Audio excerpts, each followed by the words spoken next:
Saudara-saudari terkasih, masih ada beberapa permintaan dari para sahabat di YouTube untuk coba saya renungkan, dan saya akan mencoba merenungkan satu persatu.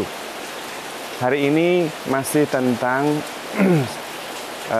seseorang yang meminta saya merenungkan tentang istrinya yang selalu negatif thinking, lalu cemburu, karena mereka LDR, suaminya kerja di tempat yang jauh di luar kota. Nah, bagaimana harus mengatasi persoalan ini, padahal sang suami merasa sudah bekerja sepenuhnya untuk istri dan anak-anak, fokusnya kepada mereka, bukan untuk yang lain-lain.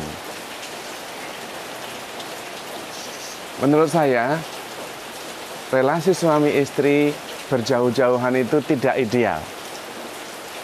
Tidak ideal, karena suami istri itu berbagi hidup, suka dan duka bersama-sama untuk selama-lamanya. Maka kalau bisa jangan berjauhan, itu kalau bisa.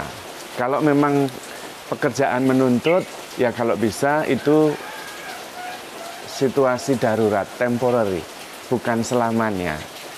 Kalau bisa segera tinggal bersama, itu yang ideal. Karena suami istri itu bersama-sama berbagi hidup, suka dan duka. Bukan hanya sekali-sekali ketemu. Nah, itu idealnya. Karena memang kalau berjauhan, salah satu akibatnya adalah cemburu dan kemudian kehilangan kepercayaan, khawatir dan sebagainya. Tetapi selain itu, suami istri pada dasarnya adalah menciptakan memori indah bersama.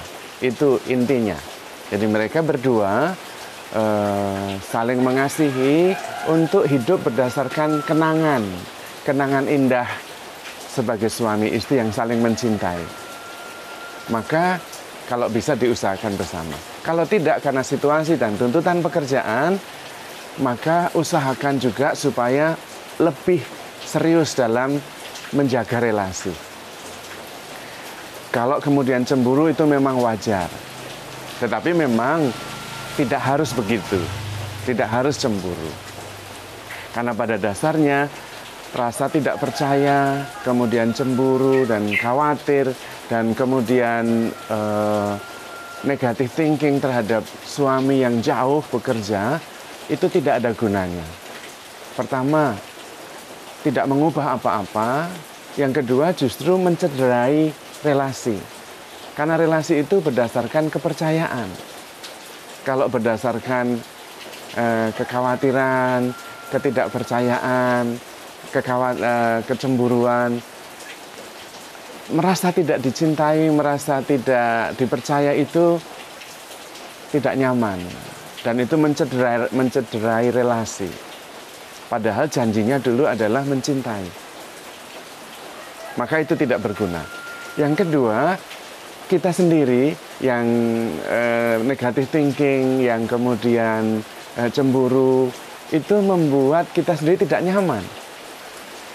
Membuat yang kita cintai merasa tidak dicintai, membuat diri kita sendiri juga merasa tidak nyaman. Lalu untuk apa? Itu. Yang ketiga, melakukan sesuatu berdasarkan sesuatu yang negatif itu tidak pernah baik hasilnya. Kalau kita melakukan sesuatu harus berdasarkan kasih. Itu pesan Tuhan Yesus. Bukan berdasarkan negative thinking. Mengambil tindakan dan bersikap berdasarkan sesuatu yang negatif tidak pernah bagus. Itu. Yang keempat adalah fokus pada yang kita kasihi. Yaitu yang kita kasihi supaya sungguh-sungguh merasa dikasihi, merasa dihargai, merasa dipercaya. Itu yang penting. Dan itu tugas kita. Karena itu adalah janji pada waktu menikah. Yaitu mau mencintai. Maka yang harus kita lakukan itu. Tapi gimana Romo, nanti dia itu di luar kota, buat ini itu. Itu tanggung jawab dia. Tanggung jawab saya adalah menjaga supaya saya setia pada janji saya. Yaitu janji saya mempercayainya, mencintainya, menghormatinya, mengabdinya. Itu dari pihak kita. Tetapi dari pihak suami juga harus bertanggung jawab terhadap istri, termasuk bertanggung jawab terhadap perasaannya, kekhawatirannya. Nah, suami yang bekerja jauh di luar kota harus berusaha lebih keras, bukan dengan kata-kata, tetapi segala usaha supaya istri merasa nyaman, merasa tenang, tidak khawatir, tidak cemburu. Bisa dengan berbagai macam cara.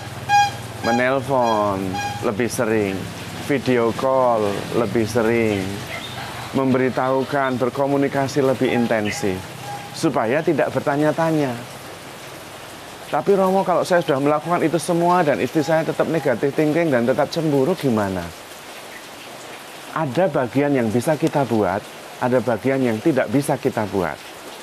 Yang perlu adalah yang bisa kita buat, yaitu memastikan bahwa saya aman, memastikan bahwa saya tidak macam-macam, memberi informasi dengan jujur dan tulus di mana saya berada dan apa yang saya lakukan. Tetapi kalau istri tetap tidak bisa menerima dan tetap negative thinking, itu tidak bisa kita buat apa-apa. Ada yang bisa kita buat, ada yang tidak bisa kita buat. Yang bisa kita buat adalah apa yang ada di dalam kuasa kita, yaitu memberi informasi, memastikan bahwa saya baik-baik saja, saya tidak buat yang aneh-aneh, itu yang bisa kita buat. Tetapi membuat pihak istri yakin, itu hanya Roh Kudus, bukan kita. Kita sudah buat apa, dia tidak percaya bisa saja. Bahkan kadang-kadang Roh Kudus juga tidak didengarkan, bisa. Karena itu kita tetap bisa ngeyel, tidak mau bertobat, itu bisa. Maka ada bagian yang bisa kita buat, ada bagian yang tidak bisa kita buat. Tetapi tetap sebagai suami harus bertanggung jawab, termasuk membuat istri yang jauh di rumah sana merasa nyaman. Jadi harus dua pihak. Pada bagian saya adalah tanggung jawab untuk tetap meyakinkan supaya nyaman, aman, dan tenang. Dan bertanggung jawab pada janji perkawinan bahwa saya setia, saya mencintai, saya menghargai, saya mengabdi. Bagian di sana itu tanggung jawab sana. Ada bagian yang tidak bisa kita buat. Nah, itulah yang harus kita lakukan. Tapi kalau terus-menerus sudah buat dan kemudian juga tetap tidak percaya, mohon Roh Kudus supaya mengajarkan, membimbing, membisikkan, menuntun supaya percaya. Dan kalau kita terus-menerus membuktikan, bukan hanya dengan kata-kata, lama-lama pasti akan percaya juga. Tetapi kembali lagi, kalau bisa idealnya suami istri sesudah selesai tugas harus lebih baik bersama-sama. Karena itulah tujuan perkawinan, yaitu mau tinggal bersama, berbagi kenangan indah untuk menjalani hidup ini bersama, tidak sendiri. Supaya memang hal-hal seperti tadi, rasa khawatir dan cemburu itu tidak terjadi. Memang juga pada bagian yang sering merasa cemburu dan khawatir, seringkali mengatakan, saya sebetulnya mengungkapkan rasa kekhawatiran saya, Romo. Saya mencintai. Boleh, baik. Tetapi antara pesan yang dikirim dan pesan yang diterima sering tidak sesuai. Pesan yang dikirim adalah saya memperhatikan, saya khawatir. Itu tanda cinta. Itu pesan yang dikirim. Tapi pesan yang diterima adalah saya dicurigai, saya tidak dipercaya, saya tidak dihargai. Itu juga mencederai relasi. Maka hati-hati dalam berkomunikasi.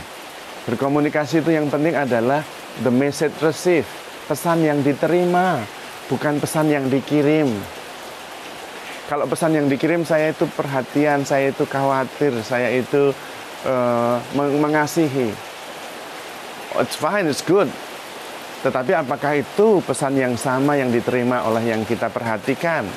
Kalau yang diperhatikan justru merasa dicurigai, tidak dipercaya, berhenti. Karena yang Anda lakukan, tujuan yang Anda kerjakan tidak tercapai, harus berubah.